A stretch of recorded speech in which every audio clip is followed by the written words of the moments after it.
개혁신당 이준석 대선 후보는 왜 국민의힘 김문수 후보와의 단일화를 거부할까요?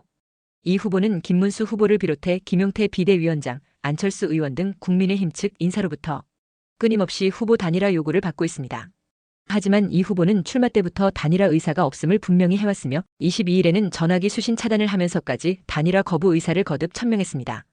이 후보는 이날 오늘부터 선거일까지 전화 연락이 어려울 것 같습니다로 시작하는 자신의 페이스북 글에서 정치공학적 단일화 이야기 등 불필요한 말씀을 주시는 분들이 많아 모든 전화의 수신 차단을 설정한 것이니 양해 부탁드립니다고 적었습니다. 현 정치적인 상황으로 볼 때 이 후보는 단일화를 하지 않는 것이 자신의 정치적 미래를 위해서 더 낫습니다. 국민의힘이 말하는 단일화는 김문수 후보로의 단일화입니다.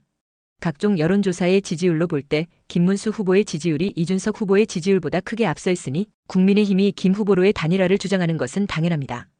그런데 이 후보 입장에서는 단일화에서 얻을 정치적 이익이 없습니다. 당장 단일화로 김 후보가 당선될 가능성이 낮습니다. 22일까지 발표된 여론조사 중 단일화했을 때 김 후보가 승리한다는 것은 없습니다. 대한민국 지방신문협의회가 한국갤럽에 의뢰해 22일 발표한 여론조사도 이재명 후보와 김문수 후보와의 가상 양자 대결에서 이 후보는 51%, 김 후보는 41%의 지지율을 얻었습니다. 이재명 후보와 이준석 후보의 맞대결에서는 이재명 후보 50%, 이준석 후보 38%로 나타났습니다. 어느 누구로 단일화해도 이재명 후보를 이길 수 없다는 것입니다. 게다가 다자 대결에서는 이재명 후보 46%, 김문수 후보 34%, 이준석 후보 11%로 나타났습니다. 이번 선거에서 이준석 후보가 10%만 넘겨도 대선 이후 전국을 감안하면 이 후보는 성공한 것이란 게 정치권의 평가입니다. 국민의힘 내부에서도 이번 대선은 승리하기 어렵다는 말이 나옵니다. 그래서 대선보다는 대선 이후의 당권에 국힘 국회의원들과 지방선거 출마 예정자들의 관심이 더 많다는 것은 공공연한 비밀입니다.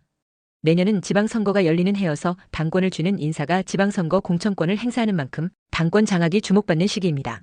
한동훈 전 국민의힘 대표가 지금 선거 유세를 다니고 있지만 김문수 후보의 당선보다는 자신의 당권 도전을 위한 것이라는 말도 이런 분석의 연장선상에서 나옵니다. 홍준표 전 대구시장도 정계를 은퇴했지만 한동훈 전 대표가 당권을 장악하는 것을 막으려는 친윤계가 다시 홍 전 시장을 옹립할 것이란 전망까지 나옵니다. 여기에다 안철수, 나경원 의원 등 국힘 중진 의원들도 당권에 도전할 것입니다. 이런 상황에서 이준석 후보가 설사 단일화하면서 국민의힘에 복당하더라도 당권을 보장할 수 없을 뿐 아니라 토사구팽당하는 상황을 배제할 수 없습니다. 게다가 국민의힘이 대선 이후 심각한 분열 양상을 보일 때 이준석 후보가 보수 재건의 중심이 될 가능성도 높습니다. 국힘에서는 김문수 후보가 이재명 후보에게 역전할 수 있는 마지막 카드를 이준석 후보와의 단일화로 보지만 이 후보는 이런저런 이유로 단일화에 나설 이유는 없는 것이죠. 위에 언급한 여론조사는 20일과 21일에 전국 18세 이상 남녀 1,007명을 대상으로 실시했으며 표본 오차는 95% 신뢰 수준의 플러스 마이너스 3.1%포인트입니다.